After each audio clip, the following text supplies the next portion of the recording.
All right, that's it. Let's quickly move to our conversation. My guests are with me, Okafor Akachukwu, a power expert, principal partner, Change Partners International is to my immediate right. Welcome to the program. Thank you. Osayu Ogbogodo is a consultant at Next Year. Welcome to the program. Thank you for having me here. Let's move to the issue. Pa. You know, over the years, this has just been a recurring decimal, especially even during these discussions, our shows. There is no year we don't discuss power. At least I have an average of 250 shows every year, 250 episodes. There's no year we can discuss power. Perhaps like 30, 40 times thereabout, you know, because it's just recurring. Yes. There.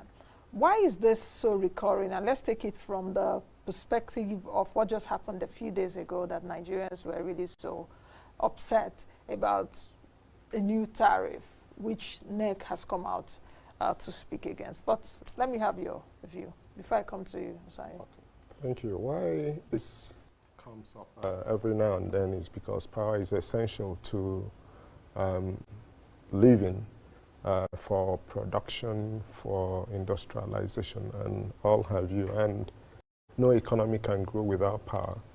Even before coming here this morning, or at power, mobile phones and all that, we had to use power to communicate and all that. So it's been reoccurring, and for the tariff, and of course, you know, for any good and service you procure, you have to pay for it. And over the years, with inflation and the exchange rate increase in exchange rate, Naira, and as compared to the dollar, we've had price increases on goods and services. So that's why you would naturally have discussions like this coming up about tariff increases. Osai, what's your view? What the step, I don't know if to say NEC, we know the MITO review, that should happen. But Nigerians were not really happy with saying we should pay more for darkness, so to speak. How would you assess that situation that happened a few days ago? That we saw Professor Momo of NEC coming out in a press conference. Okay, yes. First of all, you talked about power being the most talked about. If it was if it was a sitcom, to probably be the most viewed, and tariff would be the most viewed episode. Yes, on tariff, the increase is something that should happen. It's needed for investments to come into the sector, so that's a given. But it's how you go about it, how you look at the other factors. Because if you look at the tariff, it's a technical, it's tied to technical, social, and economic dynamics, including macroeconomic. So you have to ascertain and analyze due diligence and see how this affects tariff increase. Is it that, as Nigerians, are we against the tariff increase? Or is it that Nigerians will pay no matter the amount of power, if power is indeed available? Yes, consumers are willing to pay for electricity, provided it's reliable and it fits into their consumption regime. Energy access is a problem in Nigeria, so consumers want to contribute in curbing that gap. So yes, they are willing to pay for electricity, provided it's affordable. And if you look at the cost for generators or gensets, it's actually much higher than the tariff we have today. So if you provide an option to pay for electricity, which is at a much higher rate, but still lower than what they pay for diesel, then they have that willingness to pay. But the problem is they look at service delivery and other things. If I pay for this electricity, would I be provided constant power supply? And that's where the chicken and the egg comes in. So which one is the chicken, which one is the egg? It depends. I would say service delivery, chicken. The egg is the cost-reflective tariff. So it's an endless cycle. It's a scenario where consumers want service, they want service delivery to improve, and the operators want the tariff to be reflective of the cost of producing electricity, which will in turn open up room for them to expand their business. So chicken and the egg, that's the problem right now. Okafor, you want to come in? Yes, he made a good point. The challenge, the dilemma, like I would like to call it, is the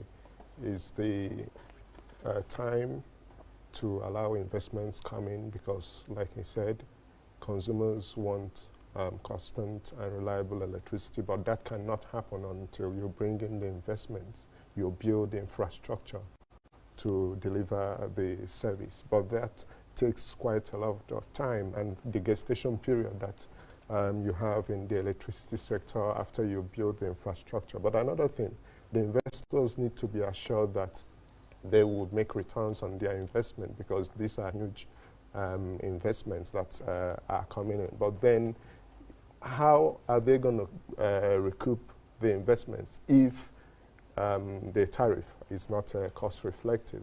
So you have that challenge where, and it's not to be encouraged for government to keep on subsidizing electricity, because it creates this problem, this cycle of shortages in the funds that are needed to continue the subsidies, and it has a rebound effect on renewable energies. For instance, if you keep the electricity power on the grid low, that will mean that renewable energies would take a long time to take off. And part of what Nigerians should appreciate is that in as much as we have these increases in tariff, which are cost reflective, as we know, and to give the numbers, some places in Lagos where they have independent power producers supplying them, where they have power purchase agreements with companies, people pay as much as 70, 80 naira per kilowatt hour. That is what is needed for the investments to come in, for the sector to get within the system that is needed to deliver the goods. But I think people are more concerned about what happens, because sometimes even if the tariffs are set for, say, 100 kilowatt, 100 kilowatts per hour, you will realize that there are other challenges within the system that people are more concerned of. We are talking about the discos not doing things as they should. The NEC is concerned about that, which necessitated the Malam Nasir El-Rufai's committee to look at the way the discos operate. There are non-compliance and other things that the discos have to deal with, because a lot of other electricity consumers are not paying the tariff. So there is problem with collection, not just the increase in the tariff. There are a lot of restructuring that needs to happen within the power sector to make any tariff increase to solve the problem. So it's not just increasing the tariff, but also to look at the value chain holistically to see how we can solve lots of other problems we have in the sector, and not just the increase in tariff. Now the question is the pricing structure of electricity in Nigeria. I do know that MITO has taken care of, according to NEC, I think, which was in 2008, if I'm not mistaken, but you have, I think, MITO 1, MITO 2, then 2015, perhaps MITO 3 or so, 2015 till date. And that pricing structure is supposed to take into cognizance from generation, transmission to distribution. Are we still having a challenge with our pricing structure, which MITO somehow has taken care of? Or are there other issues that are more than the MITO that we should also take into cognizance? Just like you said, collection. Because even at the current pricing structure, are the discos collecting enough to be able to service the value chain? Yes, yes. The MITO has already incorporated all this, the ATC&C laws, into this model. It's a financial model. So collection has been incorporated to see what is allowable in terms of the allowable recovery. Where we have the problem is the allowable recovery based on the MITO is regulated. So you have what they're allowed to and what they are supposed to collect, which leaves a tariff shortfall. Fortunately, the government has decided to fund this shortfall, which is about 545 billion naira. So this is a step in the right direction. Mm. So why is the collection efficiency still low? Why? Because even if you take a look at the collection efficiency, the last data that I saw, I think about 65%, which is still low because even the GENCOs are also complaining. Yeah. The GENCOs need to service the gas people, isn't it? So what is the problem with collection efficiency? Is it that Nigerians were adamant, we're recalcitrant people, we don't want to pay? Are there some other issues around collection? There are a host of reasons. First of all, you have a set of consumers that see electricity as a public service instead of a commercial commodity. So they just believe they will not pay for electricity.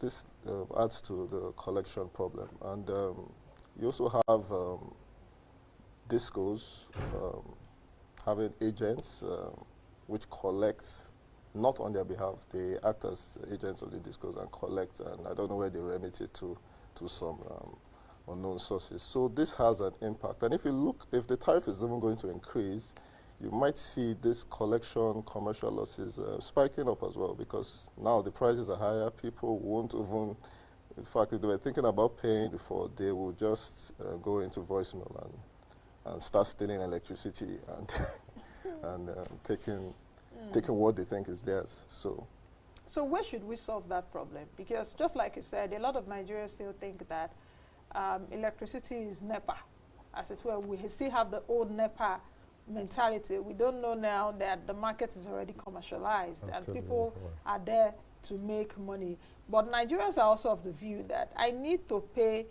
for a service that is being delivered to me adequately. I can't pay for what I don't get. So it's just like the chicken and egg situation which you spoke about earlier. And if we don't, it's a delicate balance, because if we don't, look at that balance well and check it, that is, try to panabit it, these are companies that with time they may just, fold. Yes. Because, saying God forbid, because the government has always been pumping money into this sector. I think the problem of consumers thinking that electricity is a social good comes with the politicians. They helped create this problem. When they go on elections around the country, they promise people of electricity, right? And they don't tell people that it comes at a cost. And over the years, through the military regime, when rural electrification was happening with the transmission, the distribution lines rather, people see it as what government has provided, like the water services, the health clinics, and all of that.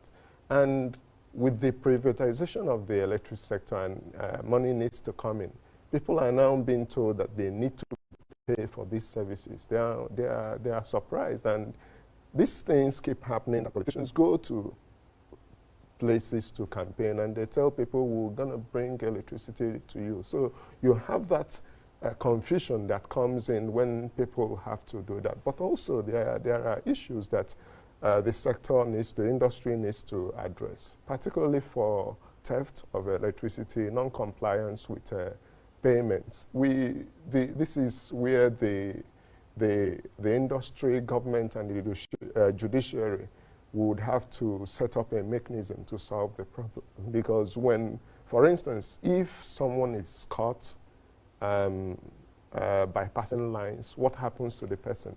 How long does it take for the person to be prosecuted? What is the provision? How many people that have been caught that had I mean, prosecuted or what had been the sentences. So these are situations that should create fear in the minds of people that electricity theft is a no-no. But when you do not have those checks, you'll find that no matter what the tariffs may be, people will still be interested in bypassing. But, and unfortunately too, even in our cities, there are places where even the discos themselves know that you dare not go to those places to collect revenue. So you now have, sometimes people will argue that you have a disproportionate collection, that most people or some people are paying for the services that others do not pay for. So those are the genuine concerns you have in the space that needs to be addressed, particularly with setting up a mechanism that ensures that people that do not comply or criminal offenses within the electricity sector are tried and the justice is delivered. Now, asking both of you, are you on the same page that we should have cost-reflective tariffs in Nigeria, which by all means mean that tariffs have to increase?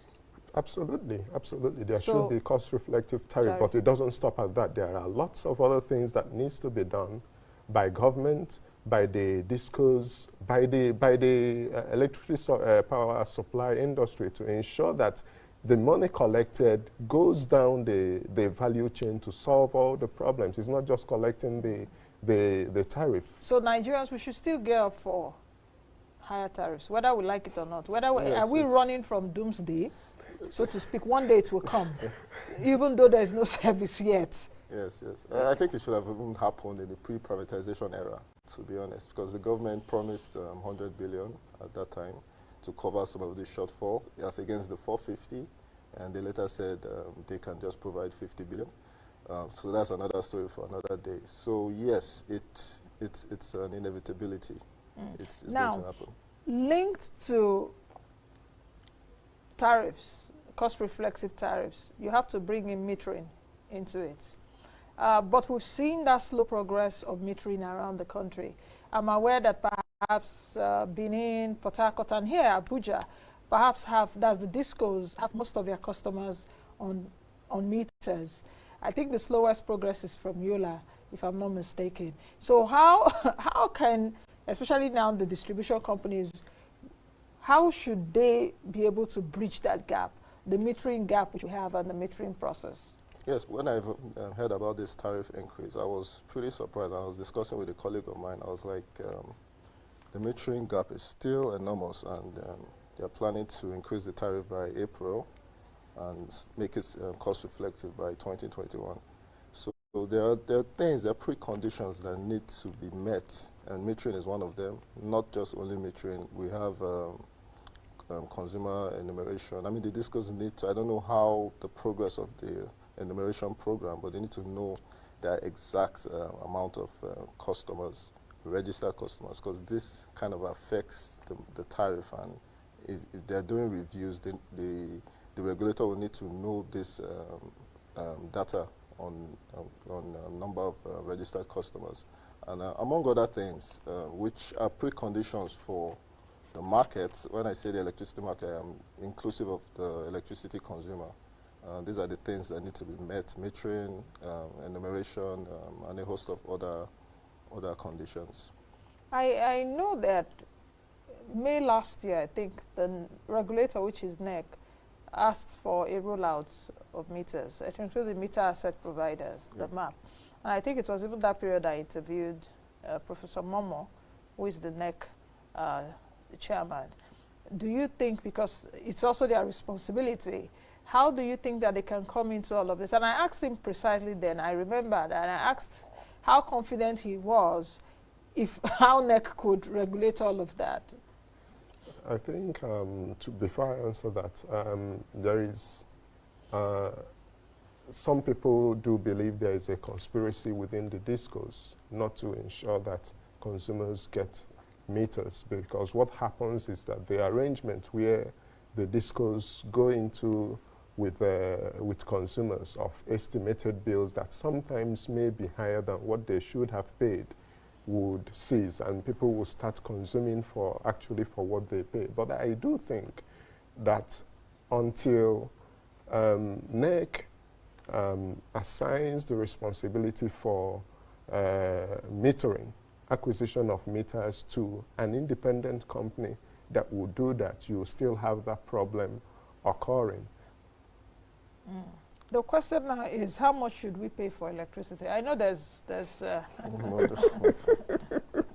how much should Nigerians pay for electricity, since it seems we are paying higher for in darkness?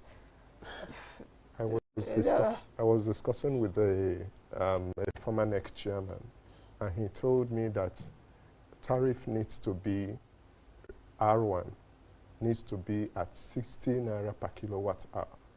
And after that, it will take 10 good years for the problems in the electricity sector to be solved with government support and with all the implementations that needs to be done working. So we are still at maybe 30 something so we still have a long way to go. And the increase that was made is, we should have had 7 reviews from February 2016 when the MITO, we started using the MITO. So we haven't done a lot of reviews until now. Osai, do you have something different to say in terms of perhaps how much electricity should cost in the country? How much should we pay as Nigerians? He said he spoke to a former chair of NERC, and he did say for R was 16 naira. Okay, yeah. Electricity issues are very... yes, tariff is, like I said, the most watched episode. Sitcom. Talked about, I think, as much as you can afford, basically. Discos, I think the market now is overly regulated. They should allow the discos go out and find priority customers. I mean, the lowest, is it R1? I think it's frozen at 4 naira. So that's, the MIT already has made provisions for cross-subsidy. So from R2 up, I mean, the discos is fair game for them. It promotes competition. The discos will say that the value is not fair enough for their businesses to grow. And that is why they are so indebted now. Even MBET, because they're supposed to transmit to MBET to Gencos and all of that. Gencos crying on one side. You know, this power issue thing, it will take like 2 weeks program. Or every day. Every day if I want to really concentrate on power, because there are a lot of issues. Yeah, but there are many ways to go about it. Like I said, discos can look out for customers, promise them reliable supply, which is improve service delivery, negotiate a tariff, and NEC is the final, it's like they're like the pope of the power sector. So whatever tariff they negotiate with these customers, NEC will still have to approve, provided it's fair to everybody.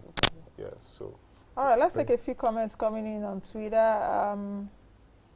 Efejamo Ralph is asking, when will the electricity power sector be responsible for installing transformers, poles, and wires at their own cost? We know that a lot of Nigerians still do this. Yeah. Get transformers for themselves, poles, wires. The discourse was okay, fine, you know. Well, Ralph, this is your question. It's a problem. I had a friend who has a farm, and he had to put in a transformer. He bought the transformer, brought in the wires. He had to pay the disco to come and connect. And still, the asset, the transformer, will be owned by the disco. So you can. It's really, there are a lot of issues that needs to be solved, because people are willing to get some of these things, but then give the people the power first. When the confidence of the availability is established, the populace will be ready for the reflective costs. Okay. Which other comments do we have? Let's see. Okay. I'm seeing a comment on the 1 million naira funny business. I'll take it before we end the show. Tell me what you will do with 1 million. Would buying a generating set, will it be part of it? For those of you that don't have light, a generator. Anyway, just as we come to the end of the program, just give me 3 quick solutions. Quick. I don't know if it will be quick again, because it's like the sector has exhausted the quick solutions now. Okay, give me lasting solutions, 3 solutions to perhaps this Nigeria's perennial electricity problems, perhaps mid to long term, because I don't know if there's a quick solution right now with all the indebtedness. 3. The government still has shares in the discos. I think the government should hands off and bring in people that know the business of electricity distribution to come and do business. It's a business that needs to be done, and government should just sit down and regulate, do the regulation. The other thing that needs to be done is to solve the problem with metering. Thirdly, the rule of law, or setting up a mechanism that would ensure that non-compliance or criminal activities within the system are prosecuted and justice done. Okay. Sorry, do you have any other solutions apart from what he said? Yes, the government can incentivize performance. There's a better way to increase the tariff. You can, I know I talked about chicken and the egg, but there's carrot and stick solution where you incentivize these market operators to unlock higher tariffs. You have to get to this performance level. The government should pass, that's a good possible solution, pass a bill to criminalize estimated billing, which would help in reducing the collection losses, because everybody will be metered. It will become a self-governing or self-regulating process where you have your meter and you are in control of your consumption, basically. And yeah, they should look after the economy, stabilize the economy, make it easier to do business, improve market forces. I mean, there are a lot of things. I mean, we can have a long list of solutions that the government okay. could